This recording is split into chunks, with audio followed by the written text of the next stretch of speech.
திமுக அரசு காலாவதி அரசாக இருப்பதாக எதிர்க்கட்சி துணைத் தலைவர் RB உதயகுமார் விமர்சித்துள்ளார்.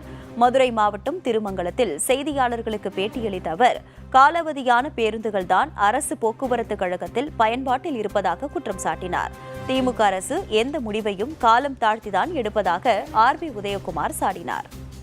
காலம் கடந்து செய்கின்ற காரணத்தினால்தான் இன்றைக்கு காலாவதி பேருந்துகள் அரசு பேருந்துகள் என்று அழைப்பதை காட்டிலும் காலாவதி பேருந்துகள் என்று அழைக்கின்றார்கள். ஆனால் அதையெல்லாம் அவர்கள் ஸ்டாலின் பேருந்து என்று திமுக கட்சிக்காரர்களே பெயர் வைத்திருக்கிறார்கள்.